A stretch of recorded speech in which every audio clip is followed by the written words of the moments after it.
ಡಾಕ್ಟ್ರೇ, ಅಂಜಲಿ ಅಮ್ಮವ್ರಿಗೆ ಯಾವಾಗ ಸರಿ ಹೋಗುತ್ತೆ? ಅವ್ರಿಗೆ ಸರಿ ಹೋದರೆ ಈ ಮನೇಲಿ ತುಂಬ ಸಮಸ್ಯೆಗಳು ಪರಿಹಾರ ಆಗುತ್ತೆ.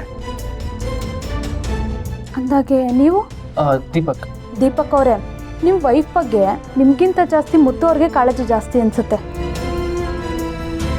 ಪಾಪ ಎತ್ತಾಡ್ಸಿರೋ ಮಗು ಅಲ್ವಾ, ಬೇಗ ಹುಷಾರಾಗಲಿ ಅಂತ ಕಾಯ್ತಾ ಇದ್ದಾರೆ. ಅವ್ರಿಗೆ ಕಾಳಜಿ ಜಾಸ್ತಿ, ನನಗೆ ಪ್ರೀತಿ ಜಾಸ್ತಿ. ಇಬ್ರಿಗೂ ಬೇಕಾಗಿರೋದು ಅಂಜಲಿ ಹುಷಾರಾಗೋದು ಅಷ್ಟೇ. ಇವನು ಬರೀ ಕಳ್ಳ ಅಲ್ಲ, ದೊಡ್ಡ ಸುಳ್ಳ. ಅಂಜಲಿ ಅಮ್ಮವ್ರಿಗೆ ಪ್ರಜ್ಞೆ ಬರಲಿ, ಇವನು ಬಂಡವಾಳ ಎಲ್ಲ ಬಯಲಾಗತ್ತೆ. ಬನ್ನಿ, ಅವ್ರನ್ನ ಚೆಕಪ್ ಮಾಡಿ ಯಾವಾಗ ಹುಷಾರಾಗ್ಬೋದು ಅಂತ ಹೇಳಿ.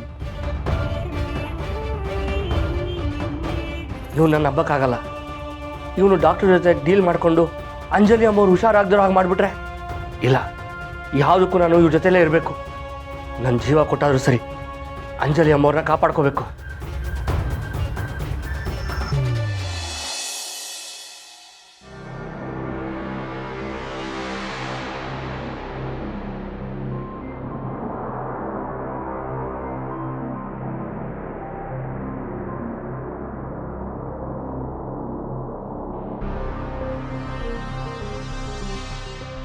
ಏನಾಯ್ತು ನಿಂಗೆ?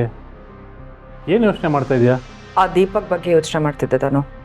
ಓಹ್, ಹಾಗಾದರೆ ಅವ್ನು ದೀಪಕ್ ಅಂತ ನೀನು ಒಪ್ಕೊಂಡ್ಬಿಟ್ಯಾ? ಛೆ, ಈ ಮನೆಯವರೆಲ್ಲ ಅವನ್ನ ದೀಪಕ್ ಅಂತ ಅಂದ್ಕೊಂಡಿದ್ದಾರೆ. ಅದು ಕೇಳಿಸ್ಕೊಂಡು ನನ್ನ ಕಿವಿಗೂ ಅದೇ ತುಂಬಿತ್ತು. ಅದಕ್ಕೆ ಹಾಗೆ ಹೇಳಿದೆ, ಅವ್ನು ದೀಪಕ್ ಅಲ್ಲ. ಅವ್ನು ದೀಪಕ್ ಅಲ್ಲ ಅಂದರೆ ಅವ್ನು ಯಾರು? ಅವ್ನು ಯಾಕೆ ಇಲ್ಲಿಗೆ ಬಂದಿದ್ದಾನೆ? ಅದೇ ನಾನು, ಅವ್ನ ಫ್ರೆಂಡ್ ಯಾರೋ ಇವ್ರಿಗೆ ಬರ್ತಾ ಇದ್ದಾನಂತೆ. ಅವ್ರು ಉಳ್ಕೊಳ್ಳೋಕ್ಕೆ ಅಕ್ಕಪಕ್ಕದಲ್ಲಿ ಯಾವುದಾದ್ರೂ ರೂಮ್ ಇದೆಯಾ ಅಂತ ವಿಚಾರಿಸ್ತಾ ಇದ್ದ. ನನ್ಗನ್ಸುತ್ತೆ ಈ ಮನೆಗೆ ಏನೋ ನೆಪ ಇಟ್ಕೊಂಡು ಇನ್ಯಾವುದೋ ಕಾರಣ ಮಾಡ್ಕೊಂಡು ಯಾರೋ ಬರ್ತಾ ಇದ್ದಾರೆ ಅಂತ. ಅವ್ರನ್ನ ನಮ್ಮಿಂದ ಅವಾಯ್ಡ್ ಮಾಡಬೇಕು ಅಂತಾನೆ ಬೇರೆ ಯಾವುದೋ ರೂಮ್ ನೋಡಿ ಇಡ್ಸೋಣ ಅಂತ ಅಂದ್ಕೊಂಡಿದ್ದಾನೆ. ಇರ್ಬೋದು. ಇವನು ಪ್ಲ್ಯಾನ್ ಮಾಡೋದ್ರಲ್ಲಿ ಪಂಟ ಅನಿಸುತ್ತೆ. ಬೇರೆ ಯಾರನ್ನೂ ಈ ಊರಿಗೆ ಕರ್ಸ್ಕೊತಾ ಇದ್ದಾನೆ, ಆದರೆ ಅವರನ್ನು ನಮ್ಮ ಮನೇಲಿ ಉಳಿಸ್ಕೊತಾ ಇಲ್ಲ ಅಂದರೆ ಇದರ ಹಿಂದೆ ಬೇರೆ ಏನೋ ಗುಟ್ಟಿದೆ. ಬರ್ತಿರೋರ ಬಗ್ಗೆ ನಮಗೆ ಗೊತ್ತಾಗಬಾರ್ದು ಅಂತಲೇ ಅವನು ಹೀಗೆ ಮಾಡ್ತಾ ಇದ್ದಾನೆ. ಇಲ್ಲ ಅಂದಿದ್ರೆ ನೇರವಾಗಿ ಅವನು ನಮ್ಮ ಹತ್ರನೇ ಬಂದು ಎಲ್ಲ ವಿಚಾರಿಸ್ಬೋದಿತ್ತಲ್ವ? ಅಲ್ಲ, ಇಲ್ಲಿ ಯಾರು ಬರ್ತಾ ಇರೋದು? ಅವರೇನಾದರೂ ಇವನಿಗೆ ಹೆಲ್ಪ್ ಮಾಡೋಕ್ಕೆ ಅಂತ ಬರ್ತಾ ಇದ್ದಾರಾ? ಒಟ್ಟಿನಲ್ಲಿ ಇವನಂತೂ ದೀಪಕ್ ಅಲ್ಲ ಬಿಡು. ದೀಪಕ್ ಆಗಿದ್ದಿದ್ರೆ ಈ ಮನೆಯಲ್ಲಿ ನಡೀತಾ ಇರೋ ಸಮಸ್ಯೆಗಳಿಗೆಲ್ಲ ನೀನೇ ಕಾರಣ ಅಂತ ಅವನಿಗೆ ಚೆನ್ನಾಗಿ ಗೊತ್ತಿದೆ. ಏನೇ ಇದ್ರೂ ಅವ್ನು ನೇರವಾಗಿ ಬಂದು ನಿನ್ನ ಹತ್ರನೇ ಮಾತಾಡ್ಬೋದಾಗಿತ್ತು.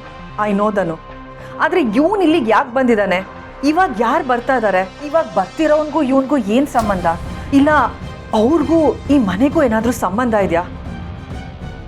ಅಥವಾ ಈಗ ಬರ್ತಾ ಇರೋರ್ನ ಇಲ್ಲಿಗೆ ಬರಬೇಡಿ ಅಂತ ಹೇಳೋಕ್ಕಾಗದೆ ಇವನು ಬೇರೆ ಕಡೆ ಉಳಿಸ್ತಾ ಇದ್ದಾನಾ?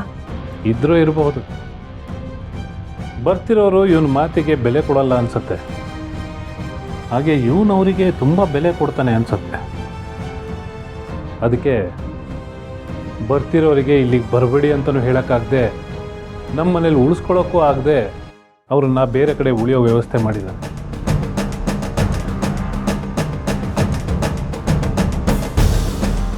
ಆಯ್ತು, ನೋಡೋಣ ಬಿಡಿ, ಅದು ಯಾರು ಬರ್ತಾರೋ ಅಂತ.